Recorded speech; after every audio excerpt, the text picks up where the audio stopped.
Good evening. This is Tom Alexander. It is Sunday, May 4th. It is about 5:30 p.m. Eastern Time in beautiful Charleston, South Carolina. This is the stock market weekend update that I do every week. Uh, and those of you that, if this is your first time, you can go to the website. I'll show that in just a minute. And you can download the charts from this. There's a PDF. There's a link for the video, and you can also look at past weekend updates. This is free. You go to, let me just show this real quickly. Okay, so here you go. AlexanderTrading.com. Click on weekly update. At the top, you will see weekly reports, special reports going back a couple of years. Click on it. It comes up. You have the charts here. If you would like to download a PDF, you can click on the PDF and download the PDF here. Okay. Okay. Let's just chat for just a second. All right. We've had this ripping rally in the US indices following a panic decline. So we've had a panic decline, and you can make a case we're having a panic rally. There's a big debate. Are we in a bull trend or are we in a bear trend? And my answer to that is I don't know, but I think the probabilities have increased rather substantially over the past week or two that one or more of the indices is going to trade to a new all-time high. Now, if I'm wrong about that, if one or more of the indices is not going to trade to a new all-time high, this next retracement that is way overdue is the top that we're forming in now or the next day or two is it for the rally, and we will not see a new all-time high. There is just absolutely no way to predict that. I'm sorry, there's not. I don't care what you use, what magic. There's no magic, whether it's technical or fundamental, that gives you that answer. But we can follow price action. So let's dive into the charts here and make a bullish case, make a bearish case, and let's look at the important levels that are needed for price action to either tell us we're in a bull market or tell us we're in a bear market.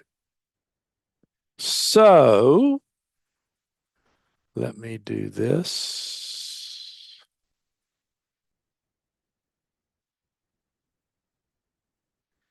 Bear with me, bear with me, bear with me. Where is my...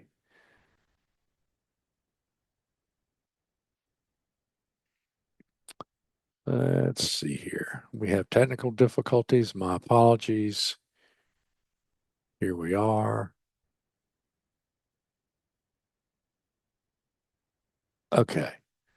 So here are the charts. Now we have something we can talk about.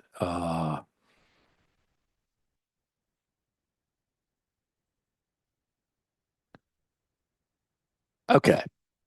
So we're going to start with we'll just go through each of the indices. Now, the levels that I'm going to show you here are on the website, and they're on the website under the weekly update, or you can download the PDF, and that's where they are. The levels that I have posted here, we'll go through this, but I'm on a different computer than the one that I used to create those charts at the time because I was out of town. So these charts are going to be annotated a little bit differently, at least initially.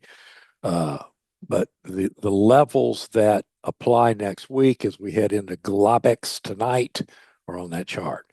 Now, you can see the SPX is up almost 18% in a relatively short period of time. How short a period of time? Well, let's just take a look and see how short a period of time. Uh, so in 18 trade days, we're up 18%. This is a rate of change that is unsustainable. I don't think the market's going to double between now and the end of the year. We are approaching the next important level to the upside from an auction market perspective. Above this pivot high of March 25th, where it stops is a guess, the total guess. I don't care what magic number you're using. From an auction market perspective, above the March 25 high is the all-time high. Now, I'm not suggesting we go straight to the all-time high if we close above this level. I'm just suggesting we will have taken out all of the levels that are important from an auction market perspective on the way up. What is more important about auction market levels? How are they determined versus magic fib lines and Gann lines and other stuff? Well, it it it comes from the actual trade between buyers and sellers. Something happened there. Buyers and sellers deem these levels as important. For instance, it's pretty clear now that this pivot high on March 25th was an important level. Therefore, it's an auction market level. We trade straight down off of it. We're testing it now. We're also near the 200-day moving average. So it's logical from an auction market perspective that if we're going to turn, we probably should turn before we close above this high. Now, at some point, we're going to get a retracement. And what are the levels for that particular retracement? Well, I'm going to go to a shorter term chart here, and we'll talk a little bit about that. All right, this is a 30-minute SPX cash chart with breadth underneath. Now, you can see the levels here. This would close this gap, and then below this level, you have this pivot low, then you have a gap here. So you sort of have a cascade of lows, beginning with closing this gap from, what was that? This was the Thursday gap up, and it never got closed. So that's a level that people will be watching. It's an auction market level. It's actual trade between buyers and sellers. Something significant happened at this level. The market stopped here, and then the market gapped above here. And then your next level is the low of the day session low on the 30th, the 30-minute crash, so to speak, that is basically the largest decline since this pivot low back on the 21st. We are way overdue for some sort of retracement. Now, how long that retracement lasts is going to tell us a lot, and how deeply it goes. Once we do have some reason to believe that a low could be forming due to following the internals. So if breadth gets down into this level here, and the contraction in breadth coincides with one of these levels up here being reached, at that point we can say, okay, we can go to an if then. Okay, if this is a bigger decline, then this level back to the upside should not be taken out. That's how this works. We're always using trade activity to guide us. It's the best way to determine levels, to determine a trend, to determine your reward or risk.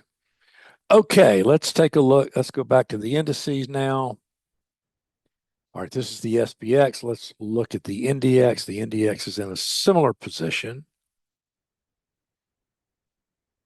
as one would expect, and it's actually already reached this key reference area. It's a few handles away from this March 25th peak, and above there again, you have the all-time high. But if the NDX and the SPX right now are pretty closely mirroring each other, which is not a big surprise because the driver of these two indices are the Mag 7 stocks. Okay, let's take a look at the Dow. And the Dow has been lagging. The Dow is also now in a potential level. And then there's a level above this level that includes this March. This is the March 25th. The Dow actually went traded higher on the 26th. And this is the 200-day moving average. But the bottom line here, from looking at all of these charts, we're very close to levels that if this market is going to turn, we're in that price window that's relatively narrow. So if it's going to turn, I would think that by Monday late or Tuesday midday at the latest, we begin to see some sort of retracement. Now, I'm wrong about that if we see this big contraction, big expansion in breadth. There's always, you have to know what invalidates your idea. That would invalidate my idea. Okay, and the Russell you can see is reaching a level up in here. So all the indices are reaching levels that are important. Some of them are from different structure. This is the New York Composite. Now, this is every stock on the NYSE. It's the largest index, and it's less than 5% from an all-time high. Now, even if it's going to go to an all-time high, I would be very surprised if it goes to an all-time high until we see some sort of 1, 2, 3% retracement at a minimum and some time spent going within a range prior to taking out this high. Right now, this index is the candidate for the index that is most likely to trade to a new all-time high. And then, did we cover the Russell? Let's just go back and review it real quickly. Yeah, we did. Okay, so there you have all the important indices. You have all the important levels, and again, you can get the levels on the website under the weekly reports, under this week's reports. Now let's take a look at the internals. Okay, this is really interesting. Now I talk about this a lot, this particular perspective. And what you see here, the red line is a 10-day moving average of NYSE advancing issues. The green is a 5-day. The histogram is breadth, NYSE closing breadth. And if we are in a bear trend, what this is telling us is the upside is very limited.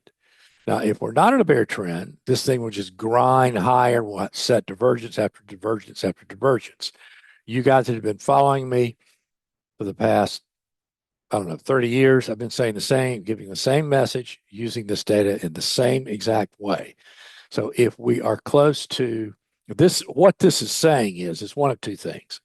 We're very close to some sort of at least short-term high, and potentially, if we're in a bear market, an important high. However, if we're in a bull trend, we're going to grind higher. So we just use price to help us confirm what is going on here. Okay, let's take a look at VIX. VIX is acting well for the bullish case. VIX continues to come in, but it's still above 20. Now, if we are in a bull trend, we will very, very soon see VIX below 20. It's going to be interesting to see the next few weeks to see how VIX behaves. Quite frankly, if we're in a bear market, VIX is going to spike again. If we're in a bull market, to me, that's what's going to be interesting. How low is VIX going to go? Have we set a higher floor now? We shall see. Okay, guys, I hope you found value in this. If you did, please like and subscribe to the video. I will speak with you again very soon.